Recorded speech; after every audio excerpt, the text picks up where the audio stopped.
Interview with Leon Brett. You were already an apprentice, Right. learning watchmaking, and finished with your formal studies. What happened to change things in your Well, then village? when Hitler became strong, when he took over power in Germany, things changed real fast. The attitude of the Lithuanians changed. And mainly we had a lot of Germans in our town because we lived close to Germany. And we were quite friendly with them until then. But then, they even, if I recall, they would not even talk to us anymore, or avoid us, let's put it this way. And one morning, I remember in 1938, we found leaflets on the streets where they threatened to burn down our houses, and they said we'll pave our streets with the Jewish heads. So Do you know who left those leaflets? Did no, you have it was any at idea? night. It was. Nobody, we didn't know who did it. So of course we patrolled the streets to make sure, or to try to prevent from doing so. When you say we, that means you and other young Right, fellows? young people. We young- organized and we would patrol the streets. We would walk, I used to walk, let's say, from 10 till 2, somebody, with 3 or 4 more, and then somebody else to take over from 12 to 2 and so forth, until, Daylight. to prevent them from doing so. When was that in? That's what I would say before when Hitler became strong in 1938, maybe 37, something like that. I couldn't recall the year. But then, so we became very uneasy. We felt very insecure because we were right next to the German border, and we were really scared, to put it this way. Then in June 1940, it was on a Friday, and all of a sudden the Russian army marched in. I can even remember they came in. It was a formidable force with tanks, with artillery. They kept on marching and marching. And what happened? See, Hitler made a pact with Stalin, and Stalin gave him the Baltic states. Hitler gave Stalin the Baltic. Did Hitler give Hitler Stalin, gave Stalin the Baltic states? Right. So from then on, we lived under the Russians. How was that? Well, under the Russians, it's a different story. I mean, I myself was very outspoken. I was very glad that it happened. And most people were. Because we felt we were really safe. Under the Russians, there was complete equality. They did not discriminate against Jews. I'm sure there was anti-Semitism here and there, but officially, like under Lithuanians, there was no such a thing a Jew could hold a government job. And here Jews became, all of a sudden, you saw Jewish mailmen. A Jew could get a job like anybody else. And even in government, some Jews became prominent. If I remember correctly, let's say the health minister was a Jewish doctor. And also in the government, in the Politburo, there were quite a few Jews. And most people, of course the religious people, were apprehensive because you could not practice religion anymore freely. They would not do anything to you, but if you went to shul, you could not get a good job. You looked down. You were suspicious of you. You were more or less anti-communist. Was the implication that if you were a religious Jew, you were anti-communist? Right. Was that right. the implication? They were anti-religion, and if anything they were anti, if you were for, means you were anti them. And something else, they banned the Hebrew language. So we burned all Hebrew books, or we were hiding them, something like that. But basically they did not threaten us. They absolutely did not threaten us as Jews.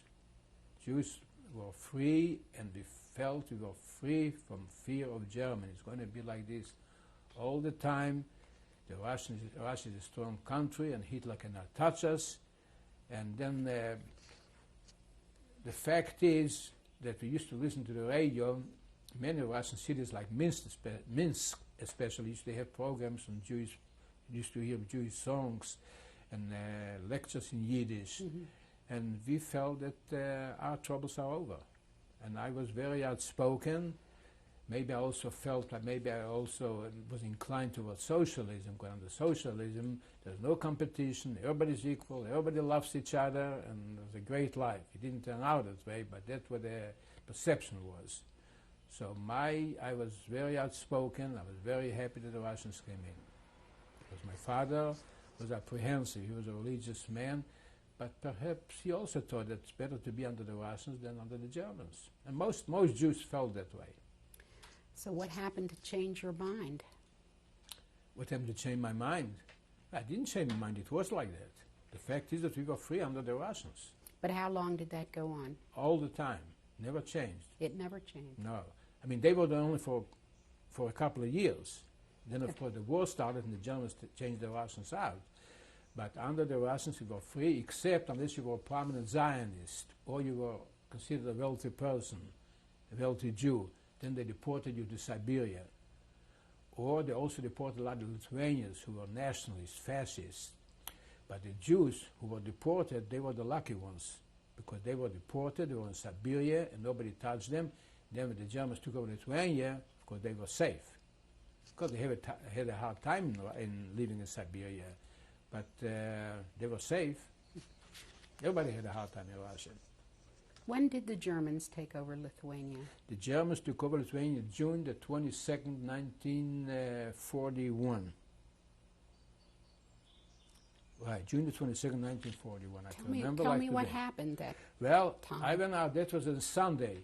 On Saturday I went out with some boys and girls, we had a great time, we went swimming, and we went picnicking. It was summertime, chances are we went to some farm, we bought some strawberries or cherries, and I came home late and I went to sleep, and I felt good. But a couple hours later my father woke me, he was scared, and he said, you know something, there's a war going on, how can you sleep? And really I heard bombs falling, and my father was, remember, his face was scared, I guess he knew what was coming, and that I saw that the war started. What did you do at that particular time? First, we didn't know what to do. We had a lot of faith in the Red Army, and a lot of people say it's nothing, the Russians will repulse them, the whole thing will be over.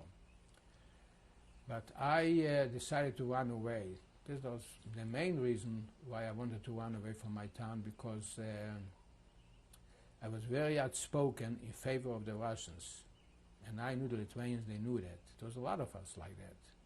And how was the general feeling of Lithuanians toward the Russians? Well, they hated them. They hated them, and they wanted the Germans, most of them wanted the Germans to come in and give them independence. But they hated communism, and they hated the Russians. They lived under Russian domination, and probably they had a bad taste. And basically, a lot of them were small farmers, and they knew that under Russian domination, they would have collective farms, the land would be taken away, and basically they lost their independence.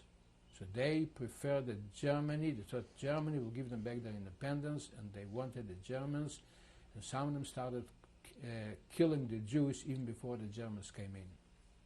A combination of different things. Do you recall other people running away around the time when you decided to run away? From my hometown? Yes. Well, I gave you the reasons why I ran away. Of course, I was young, and my father thought I should make it to Russia too. But maybe 100 more ran away. They came to Shovel. But they all went back, and they all got killed. I guess I'm the only, me and a couple more did not go back. I probably did not go back because I had the Shilonskis there and said, oh, why don't you wait, stay here, the war will be over, the Russians will repulse the Germans, and the whole thing will be over. And also because I was outspoken by wanting Russia to take over Lithuania. Did you take any steps when you left there? Did you take things with you? Did you decide you weren't coming back there? No. What did you do to free yourself of... I told you my brother-in-law had a bicycle shop, so he gave me a bicycle maybe 6 or 7 months before the war. That made me feel like a big shot. I was a young man with a brand new bicycle, like somebody would get a Cadillac or a Lincoln. And of course, I got on my bicycle and I went to Shavli. It was really dangerous. The German planes were flying and they were bombing. And then I met a friend from a man from my hometown, and he was escaping by foot. So I took him along. We made it to Shavli. And here, all of a sudden, we had to get off the highway because the planes were coming, strafing us. But I did make it, and I came to my cousin's house with the Shalanskys. But the other man, he also survived the war. He made it to Russia. See, my cousin talked me out, said, stay, rest up, everything will be over. But he got in a train somehow and didn't make it. He made it to Russia. And he survived. He came back after the war, too. Did you go right to your cousin's when you got to I Shavli? came right to my cousin's house. With the bicycle? With my On the bicycle. bicycle? Right. Did you have any period? What did you see in? What was the condition? What were some of the conditions in Shavli when you got there? Well, everybody was confused. Like I said, people had different opinions. The Lithuanians were waiting for the Germans to take over, most of them. But the Jews, they were scared, and some of them were optimistic. The whole thing wouldn't last. What can that little guy Hitler, what can he do against such a big Russia? But then we went to bed. No, I don't think we went to bed. Anyway, we went into the basement because bombs were falling. There were, the noise of war, it's terrible. It was shooting, so we thought it would be safer in the basement. And all of a sudden it became quiet. So I was in the basement. I went up from the basement to the street, and here I saw the Germans were on the street. They were on bicycles, and they were shouting orders to each other. They came like to a party, to a picnic. They were well dressed. It wasn't like a war. And there they were, told us to it. So of course, when they came in, we were really scared. Everybody was scared. What was going to happen? Maybe a night or 2 nights later, there was a big bang on the door. So 2 Lithuanians with rifles came in. They pulled everybody from their beds, and they said they wanted men only. So they lived in like a little apartment building, maybe 6 or 7 apartments. I don't remember. The Shalanskys owned it. My cousins owned it. So they took all men. It happened the man who arrested us was a schoolmate of my cousin, of Dov Shalansky. And so Dov asked him, what's going on here? How come you're taking us away? So you'll find out. You'll get what you're coming to you, something like that. And Dov kind of didn't believe him. He thought he was a fairly nice guy. They went to school together. Anyway, we came to a marketplace, and I cannot describe the night. This was probably one of the most terrible nights of the war. They were chasing men from houses, and there were rifles and pushing and shouting and calling everybody names. And everybody came to the marketplace, and there was, I don't know how many Jews were sitting on the marketplace with their hands up, and they were putting them, told them to board trucks, and they took them away. Were these the people who were shouting the orders? Were they Germans or Lithuanians? Lithuanians. No Germans, all Lithuanians. But when it came to me and my cousin, they didn't tell us to board the trucks. They told us the marched off to a jail. It was a couple of blocks away. It was called the Trucker Street Jail. We came there, must have been a couple hundred of us, maybe 300 or 400 men. We came to the big courtyard in the jail, and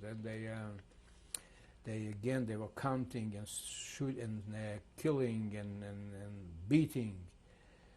And finally they marched off 7 of us. They locked us up in a cell. And this was the most horrible. I was there the whole summer. It was hot. There was no air, no food. It was filthy, dirty. They wouldn't let us out. There was a barrel in the middle of the room that we had to urinate and eliminate our waste. You could really die from the smell, from the heat. It's pretty hard to describe, and this was really terrible. How many of you were in that? There were 70 people. There was room for 13 carts, like, and we slept there was no room even on the floor for all of us to sleep. Were they all Jews who All had been Jews. picked up? All Jews, all Jews. So on the courtyard, they also had a lot of Russian prisoners of war. They used to die there by the hundreds every day. They just let them die. They wouldn't give them any food, and they just lie down and died. And then used to come with a wagon and take them away and bring new ones. And just went on the whole summer. And they wouldn't let us out. One day they let us out to weed a garden, and they warned us not to eat anything, not to put anything in our mouth, not even a blade of grass. But and again, if they suspected somebody, they would punch you in the mouth, and some teeth were knocked out. But when we came back, we felt a little bit better because just to be outside. But then, what happened? One day, a German came in. He was an officer, very polite, very nice, and he apologized for conditions in the jail. And he said, "You know something? You really shouldn't live in conditions like that." He said, "I can take you to work on a farm.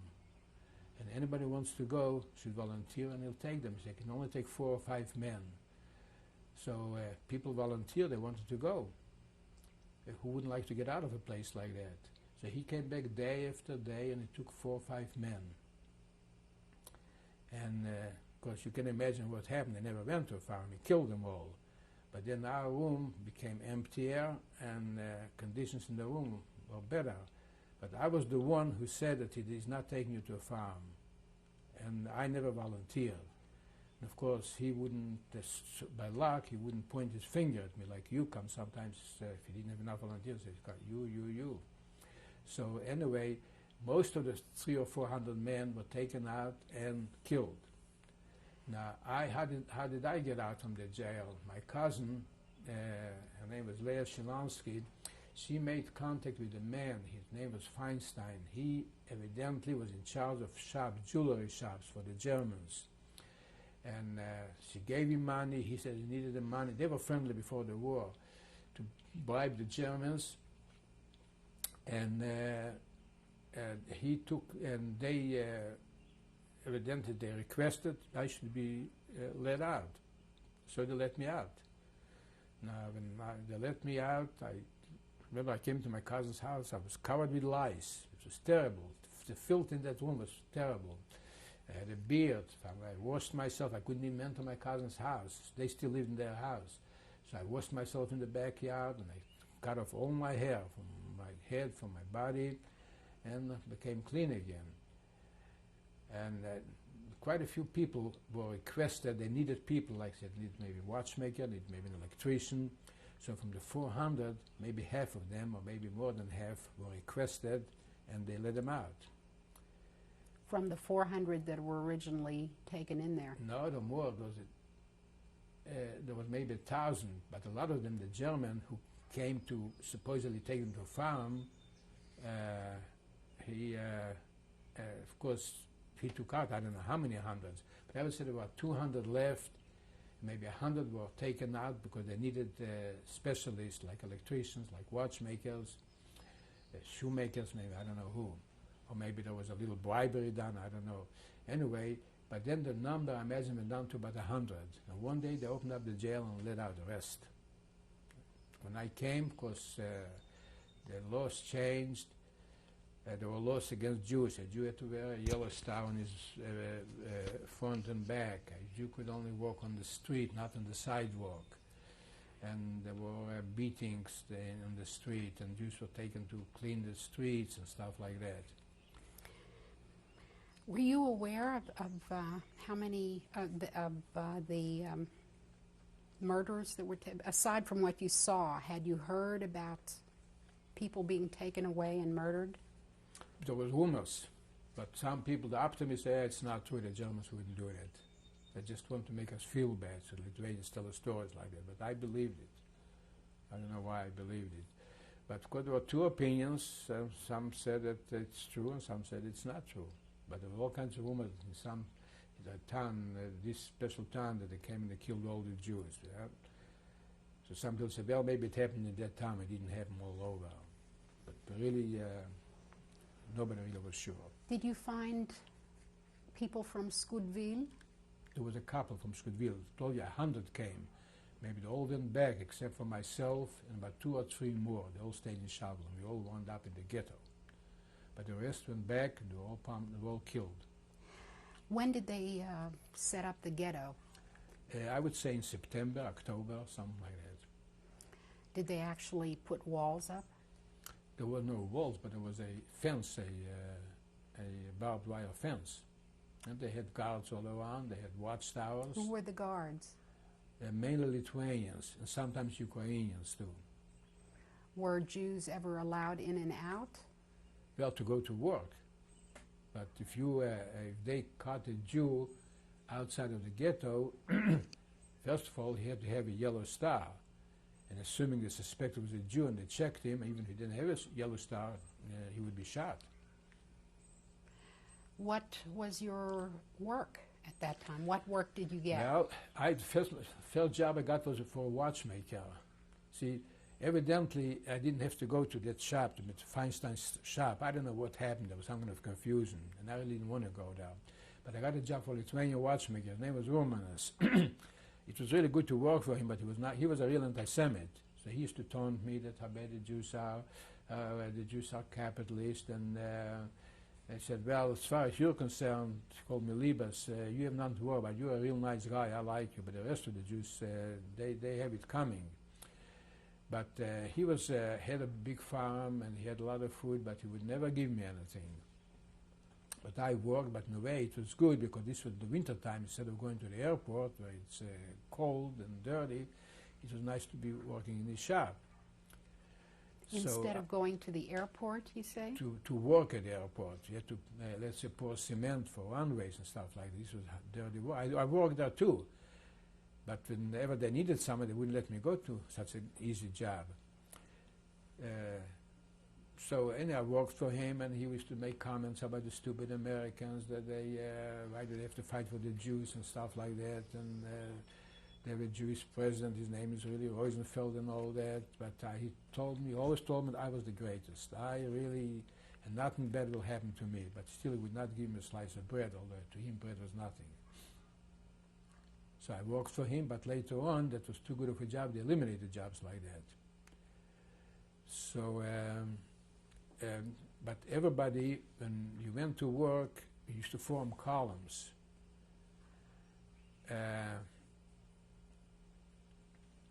And when we came to the ghetto, to the gate, of course we had guards, Lithuanian guards. They used to spot check. Especially the worst thing was if they caught you with food. Now let's say, how could I get food? By trading something, assuming I had a shirt. By giving to Lithuania, if nobody was watching, as I gave him my shirt, he gave me a loaf of bread. So you took a chance. And there was one time especially, they caught a man, his name was Mazovetsky. They found food on him. Sometimes they just beat you up real bad. They arrested him, and he was ordered to be hanged. Sometimes to take you away to a jail and just lock you up there and kill you quietly. But in his case, they made a public hanging. You remember that? Did they call everybody out to see that? Everybody had to go, but I did not go. I just, somehow they missed me. The Jewish policemen went from house to house and forced you to go. And a lot of Lithuanians also came to Sunday after church with Bibles to watch the hanging. And that made a terrible impression. People died, but somehow it shook up the whole ghetto that he was, I guess, well liked, that they should be hanged publicly. And they forced his wife, and the wife and the child too, forced them to watch the hanging too. We'll continue this on the next tape. I'd like a bathroom break, folks, and then I'll be